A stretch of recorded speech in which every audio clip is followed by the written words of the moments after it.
አንድ ሰው መጥቶ ጠይቋችሁ የምታምኑት እምነት ምንድነው? እስኪ ስለ ኦርቶዶክስ ተዋህዶ እምነት አስረዱኝ ብሎ ቢጠይቃችሁ እምትመልሱት መልስ ብታጡ የሃይማኖትን ጸሎት መጸለይ ትችላላችሁ። ምክንያቱም የሃይማኖት ጸሎት ቤተክርስቲያኒቷ የምታምነው መስከራም ደግሞ የምትኖርለት እምነቷ ሁሉን የፈጠረ አንድ አምላክ በሚሆን በእግዚአብሔር አብ እናምናለን። ሰማይና ምድርን የፈጠረ የሚታየውና የማይታየውን ዓለም ሳይፈጠር ከእርሱ ጋር በነበረ አንድ የአብ ልጅ በሚሆን በአንድ ጌታ በኢየሱስ ክርስቶስ እናምናለን።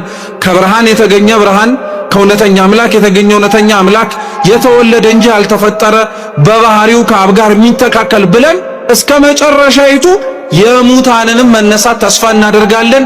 የሚመጣውንም ሕይወት ለዘላለሙ አሜን እስከምትለዋ የሃይማኖታችን ምስክርነት ነው።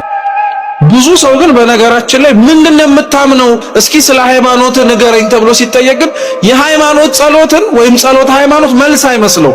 ጸሎት ሃይማኖት መልስም ሰው ስለ እምነቱ ሲጠየቅ መስጠት የሚችለው መልስም። ቤተክርስቲያን ስትሳለሙ መጀመሪያ ወድቃችሁ መሬቱን ትስማላችሁ አይደል? ከዛ ግራውንና ቀኙን መሬቱን ስንስም መቃብሩን ነው እየተሳለምን ያለነው። ግራና ቀኙን ስንስም ዮሴፍና ኒቆዲሞስን ነው የምናስታውሰው።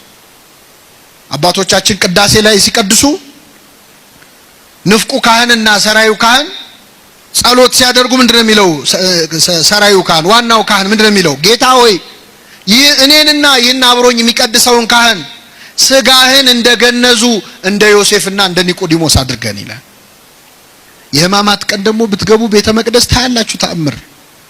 የክርስቶስን ልክ እንደተገነዘ ሆኖ ሁለት ካህናት ይዘው 41 ጊዜ እየተዞረ እግዚኦታ እየተባለ እነሱ የተሰማቸው እንዲሰማን የሚያደርግ ጸሎት አለ። የትንሣኤ ሰሞን ደግሞ ገና ቅዳሴ ስንጀምር ሃሌሉያ ዮሴፍ ወኒቆዲሞስ ገነዝዎ ለኢየሱስ፣ ዮሴፍና ኒቆዲሞስ ኢየሱስን ምን አሉት? ገነዙት እያልን ነው ቅዳሴ የምንጀምረው ራሱ።